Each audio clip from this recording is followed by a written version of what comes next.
Court does call the case. The people of the state of Michigan versus Sonny M. McLean. Far as walk, but it's not that far, maybe past the doors a little bit, where you come in, past the doors a little bit. I said earlier about 50 feet from where I was sitting at. Okay, for where you're sitting. And it's a big, like, field right here, so you gotta go through the field and use the porta. So, but you said you got halfway to the water. Midway, she saw me, I mean, I can't say exactly halfway or midway, but she saw me and came up from her pavilion. Everybody's a witness, I had witnesses that saw it, so. So you're about 25 feet away from the. I don't know how many feet I was, sir. All right. You don't. Never mind. Never. So you said that she followed you back, got midway to the porta potty. She followed me all the way to the porta potty and back. All right. So did you actually go into the porta potty? Oh, yeah, she went in the other one. Did you see her going to the? Yeah. Okay, but you went into the porta potty first. I went to the porta potty first. The reason I knew she was in the porta potty because we came out about the same time out of the porta potty, and that's when she followed me back over there by the tree. Oh, all right. So she followed you, and this is where she told you that she had guns. Everybody heard her say that, the witnesses and everybody. But this is where she said. She kept saying, had guns. she kept saying, we got guns the whole time, but then when we got back by the tree, she said it about 3 or 4 more I times. understand the question I'm asking. I'm not asking you whether or not everybody heard that. I'm asking you this, when she said, when you left the court, she followed you. She approached you and said she had a gun. Yes. Is that correct? Yes. Okay. At this point, you asked her if she wanted to fight, right? Yes, I did. All right. Now, all the way up to this point, she's not complaining about you being under the pavilion. Yes, She is, yes. but you hadn't been under the pavilion, had you? She came over there and said she don't care who at the park, ain't nobody coming under that pavilion with her grandkids, me or nobody else. But you hadn't been under. Cause I don't go under there, I don't like sitting over there. But if I wanted to go over there, it would have been a problem because it was a problem in the past with people sitting under there with Mrs. Simon. So I want you to understand the question I asked. Okay. You hadn't been under the pavilion at this point. Not at that time, no. And tried to go under. Not at that I hadn't time, no. told you about it. No. All right. So she said that she had guns. This wasn't about you being under the pavilion, was it? She said she had guns a threat towards me. Cause she didn't say it to the lady that she didn't want under that pavilion. She told me she had a gun. And the way she said it, And this is all about keeping people out. when her grandkids is at the park. This whole conversation was about keeping people out. of the pavilion. Yes. Yes, while her grandkids is at the park. You hadn't gone under the pavilion. No, I didn't, You sir. hadn't tried to go under the pavilion. I already told you no, sir. You went, I don't care what you told. I asked you a question, you answered that question. You hadn't told her that you were going. No, sir. You hadn't tried to. No, sir. So when she came out and said she had guns, your response was to ask her if she wanted to fight. Yeah, I sure did. Cause she shouldn't have followed me, put her name off. She was a threat. That's why I asked her, did she want to follow? But at this point, she just approached you and told you she had guns. She had to put her in. She She was just on the gun at first, and then she hollered again when she pulled the knife out. But you had already asked her before she pulled the knife out if she wanted to fight. Is When that she right? followed me to the porta, But she didn't pull out any knife. not the first time, not the way to the porta potty, she pulled the knife out on the way back to the from the porta potty. So I'm asking you at what point you told her, asked her if she wanted to fight. When the first time that she All right, followed me, listen to the question. Was this before or after she pulled the trigger? I asked her, did she want to fight before she pulled the knife out? So she came over there and threatened me. All right, all right, all right. What was her threat to you?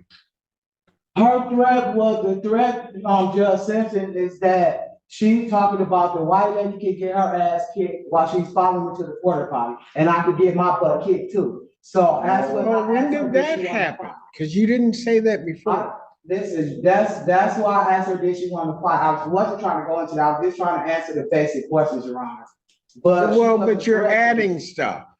No, I'm not, Your Honor. Yes, No, you I'm are. not. No, I'm not. Because that's not what you told me. Go ahead, Mr. Brown. So. And you asked her if she wanted to fight.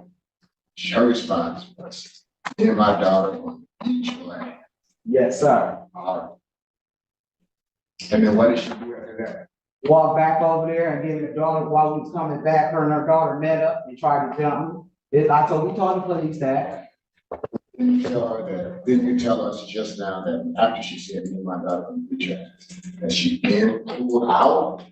She did. Right? She did. Once we got back, once she followed me from the porta potty, she walked over there and pulled her knife out. All right, so I have to be clear now, because I wasn't there. I need you to. And I'm trying to make it the best as clear to you as I can. Let's work together. So.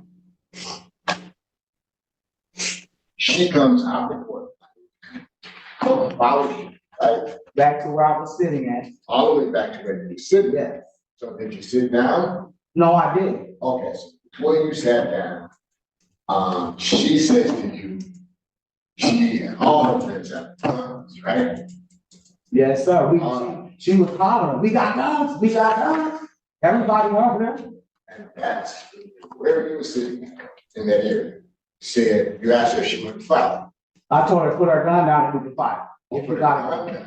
Okay. If you got Put it. her gun down? But we was going back and forth. There was a whole bunch of stuff said, Your Honor. That's why I kept asking her, did she want to fight? Because she kept. Okay, so hold on a second. I'm sorry, Mr. Brown.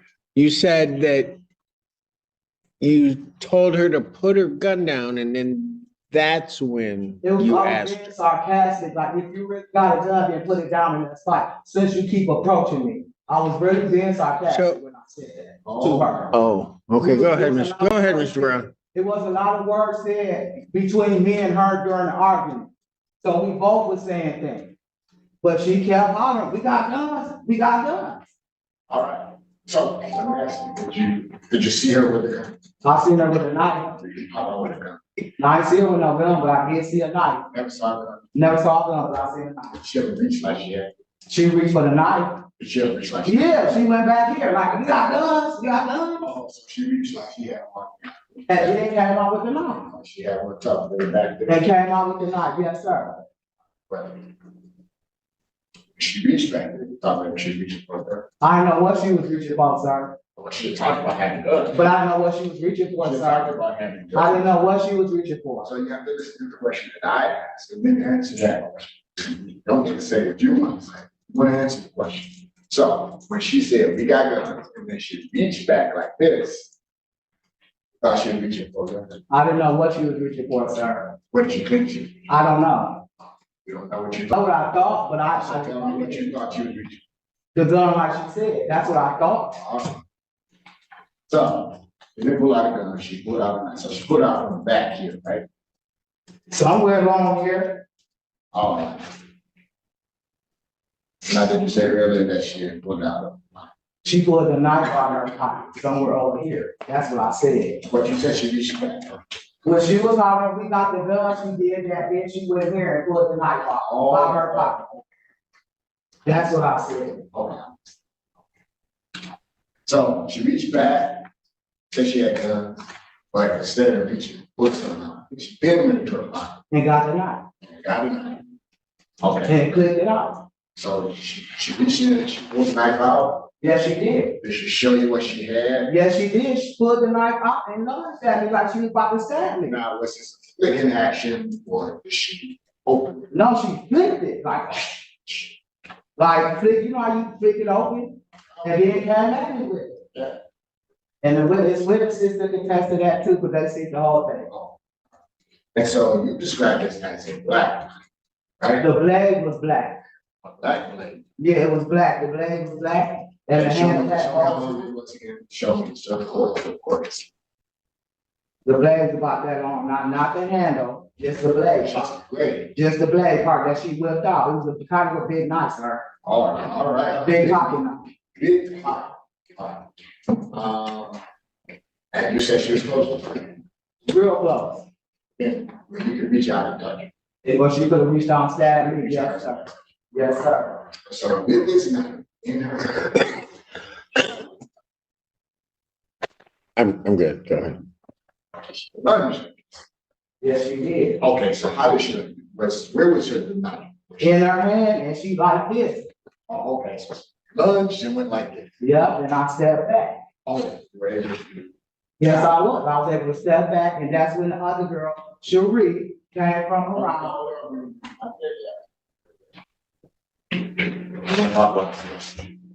So she lunged at you, she at the same time, she stood her hand out in your direction, like. Yes, she did. Like she was gonna stab. Yes, she did, sir. And if you have, well, I want to thank you for your time. How many times did you ask her to, did she want to? Twice. Okay, After she approached me, okay. When the mace came out, did you point it in her direction? no, I didn't. What'd you do with the mace? I just took it off my purse and just had it in my hand, and I had my hand down beside my side like this. So I didn't point it at her, none of that. And my witness could attest to that as well. I did not try to spray her, I did not run up on her with the mace. I just unhooked it and put it down by my side. Did the police see your mace? Yeah, it was hooked on my thing right here. Okay, did the police see it? Yeah, I don't know. Did you They give didn't it say- to them? No, they didn't say anything about the. Did you tell them you pulled mace? Yeah. I told the officer I had to take a mace. Well, no. Did you tell the officers that you pulled the mace or unhooked the mace in response to her? I think I did. Because I was explaining what happened to him, and I told him that when she walked up on me with the knife, that I had my mace. Okay, can I just, yeah, go ahead there, because I get more. Okay, so you did speak to the police, right? Yes, sir. Okay, if I showed you the statement, where you spoke to the police, well, first, you're saying that you told the police that you had this, right? You can see it was hanging on my purse right here. Did you tell the police that you pulled it out? Yeah. Okay, you did? I told him to defend myself. So I'm gonna bring something. You do is read over it, and I want you to point out, part where you mentioned to the police that you had. Can you do that one? Yeah.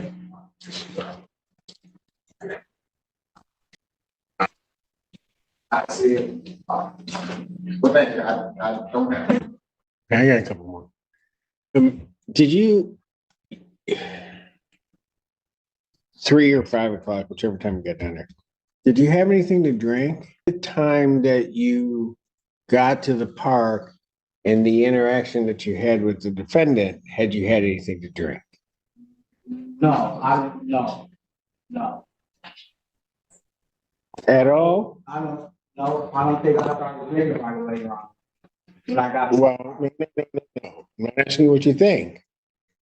What I'm saying is, do you know whether you had anything to Yeah, drink? because once I got to the park, we had to wait for a girl to go to the store, and she took a long time, so I didn't have anything. She was bringing my beers back, so I didn't have anything to drink right then. But I was drinking at the park. Yes. So you're telling me you were down at the park, you had nothing to drink at all? That's not what I'm saying, Your Honor. Oh, okay. So, well, let me rephrase that.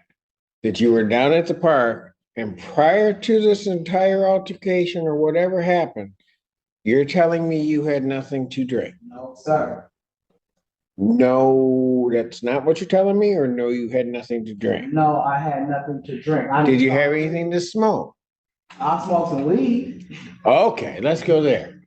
How much weed did you have before you went down? None. I didn't smoke the blunt till I got to the park. Was that before or after the altercation? It was during the altercation. Oh, so you were smoking during the altercation? Yes. Okay. When did that happen? Well, I'm trying to figure out what it was. You tried to lay out, and I'm gonna tell you, you've told me about 2 or 3 different things that you've laid out in terms of what happened there. But at some point, then you had this blunt. Yes, ma'am. At what point were you smoking the blunt? I'm trying to understand your question, but. Well, here's my question. When you say she lunged at you with a knife, did you have the blunt in your hand? We didn't really get to smoke it, but I think like smoke because the stuff started jumping off. So no, I didn't have the blunt in my hand when she lunged at me. So at what point? Did you have the blunt in your hand when you were headed to the restroom the first No. time? No, sir. When you were headed away from the restroom, did you have it in your hand? No, sir. At the time that you say she pulled the knife, did you have it in your hand? No, sir. At the time that you're fighting back and forth with her, did you have it in your hand? Well, I had the blunt when she followed the white lady back over there by me and said she couldn't sit under the pavilion. That's when I had the blunt before we started arguing. And so, okay. So that's when you had it. Yes, sir. And then never had it in your hand again. No, because the stuff jumped up. The what? Everything started happening. The stuff with the pavilion and everything just started happening. So why did you ask her, do you want to? To the pavilion, she came at me aggressive about not letting that lady sit under that pavilion and calling me all type of bees. So I turned around, I said, do you want to fight me or something? I mean, what? Why you keep following me? That's why I asked her that. Because she came at me aggressive. This knife that you say, based upon what you said, is about 6 to 7 inches. You also testified she's an arm's length away from you. She was close. Excuse me. But you said she was I watched you. You said she's an arm's length away. Yes. And you said she lunged at you. Yes, she did. And she didn't strike you with the knife. Because I stepped back. How long were you able to observe that knife in her hand? I didn't see it. She still had it in her hand after she lunged at me with it. Before she lunged at you, how long were you able to see that she had it in her hand? Long enough for her to go in her pocket. No, not long enough. Like, how long were you able to see that knife in her hand before she lunged at you? A few minutes. A few minutes. A few minutes. So she's got a knife in her hand. And she pulled it out and lunged at me. Hold it. She's got a knife in her hand. And you're an arm's length away from her for a few minutes? Yes, but everything's happening so fast. Not what I'm saying. What you testified to is that she pulled out the knife and that she lunged at you. Yes, sir. But now what you're telling me, please correct me if I'm wrong, so she pulls out the knife, it's a couple minutes, and then she lunges at you. She pulled the knife out and lunged at me. Like, Okay, ma'am, hold on, Ms. Morgan. I just asked you how long did you see that knife in her hand before she lunged at you? And you told me a couple minutes. well, I wasn't paying attention to the time you are. I see. Okay, but Miss Morgan, it's either a couple minutes or it's immediate. It could have been a couple seconds. Okay, you don't know. I don't know. All right, any further questions? I don't. Okay, good. Go for it. Ms. Morgan, can you describe again when Ms. McLean took the knife out for the first time? What did she do with it? She pulled the knife out and clicked it back and lunged at me. Clicked it back? No, open, you know how you click the knife open. You know how you click it open. And she pulled it out, clicked it open and lunged at me. Thank you. Nothing further. Do the people have a motion? Now, this is a very astute wise court. I am. Presided over probably thousands. Easy, and that was just yesterday. Go ahead. I will refer to the discretion of the court as to what should happen moving forward in this case. Mr. Brown, No, briefly. I don't think that the witness testified. The court, of course, had to do with their credibility. We've got several different versions of what happened. Some like contradiction to confirmation. As we don't, it's going to be hard to do. That's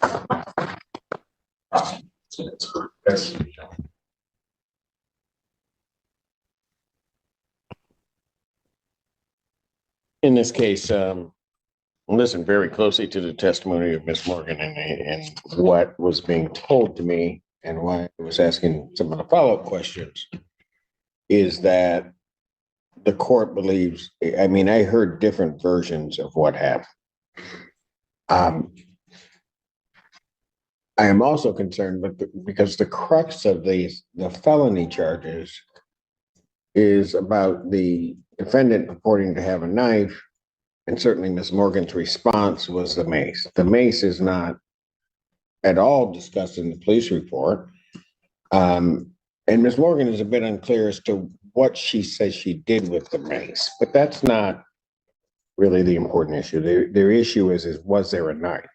Police do not recover a knife where there's no evidence that the police recovered a knife. I'm going to just say at best, it is murky about supposedly having this knife and what then happened. There couldn't have been a couple of minutes. Well, first of all, it was an immediate lunge when she opened the knife. That was on just testimony before the court asked any questions. Then when asked how long she saw the knife, it was a couple of minutes. Then, quite frankly, when Ms. Morgan realized that doesn't work, she was then asked the question again, and then it was an immediate thing, and then it was clarified that it was some immediate thing. Frankly, from this court's perspective, I don't think there ever was a knife. There was any response with mace. I think what happened is these folks got into a dispute. They started arguing back and forth, and may have indeed, I believe, Ms. Morgan, to the extent that there were threats or an argument going back and forth, probably between the two of them about whatever.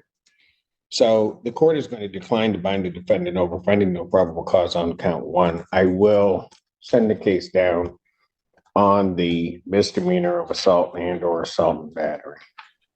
She has already pled not guilty to that charge. I'll set that for pretrial before Judge Barr. October 9th at 10 a.m. October 9th, 2024, 9 a.m. before Judge Barr. Thank you.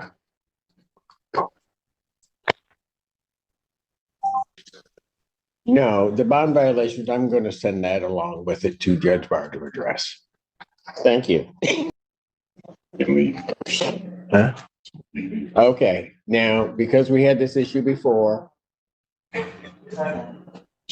Yeah, I know. I set the rules. Ms. Morgan, you may get on the bus first. So you can leave, and then you will take the second bus. Thank you. Court needs a brief break, so I'm going to stand in recess. All right. In a Michigan courtroom, thick with tension, two names ignite a storm: Sonny and Milan. What started as a public spat has spiraled into allegations of threats, weapons, and fear. But who's the real aggressor here, the one making the threat? Judge Simpson is about to dissect every contradiction, every tone, every hesitation. Stay with us. This case isn't about bloodshed. It's about truth versus perception, and one wrong word could flip everything. And there it is, a courtroom echo of emotion, contradiction, and blurred accountability. What we just witnessed wasn't a classic case of right versus wrong. It was something murkier, fear, pride, and perception colliding under oath. Judge Simpson's patience throughout this hearing reveals something vital about courtroom psychology. He isn't just hearing words, he's weighing credibility. Each pause, each contradiction, each I think or I don't know slowly chips away at the structure of truth. When a witness admits uncertainty, especially about a weapon, it's not just a small crack, it's a fracture that can shift the legal outcome. In Michigan, as in most states, intent and provocation shape the legal landscape. The phrase, "Do you want to fight?" uttered before a weapon is revealed, complicates any claim of self-defense. The law demands restraint, not retaliation. And even a sarcastic challenge in the wrong context can redefine someone from victim to aggressor. That's exactly what Judge Simpson was probing when he kept pressing for clarity. Then there's the issue of perception versus proof. The witness insists she saw a knife, that she was threatened, that she feared for her safety. But under oath, she also admits she didn't know what she thought at that moment. That one line captures the entire tension of this case. Because in law, emotion may explain behavior, but it can't justify it without evidence. The reach, the lunge, the "we got guns," all of it becomes filtered through unreliable memory, further clouded by the revelation of drug use during the encounter. Under cross-examination, every sensory detail becomes suspect. What's fascinating here is how both sides weaponized fear. The defendant allegedly invoked firearms to intimidate. The witness responded with confrontation. Both claimed to be defending themselves, but both also escalated the conflict. That's why Judge Simpson's calm tone and surgical questioning matter so much. He's not chasing a confession. He's testing control, who kept theirs, who lost it first, and that balance lies the... From a broader legal perspective, this case illustrates how credibility and sequence dictate justice. It's not just what happened. It's the order in which it happened and how clearly each person can recount it. When stories change even slightly, judges and juries sense instability. And instability in court often equals doubt. Reasonable doubt. But beyond the legal drama, this hearing exposes a very human flaw. Pride. So often what begins as an argument becomes a battle for dominance. Neither side wants to back down, even when backing down might have saved them from a courtroom altogether. Do you want to fight? Might sound like a simple question, but in the eyes of the law, it's an invitation to chaos. So what do you think? Was the witness genuinely acting in fear, or was this a clash of egos that spun out of control? Should words like "we got guns" be treated as real threats even when no weapon is seen? Drop your thoughts below. This one's bound to split opinions.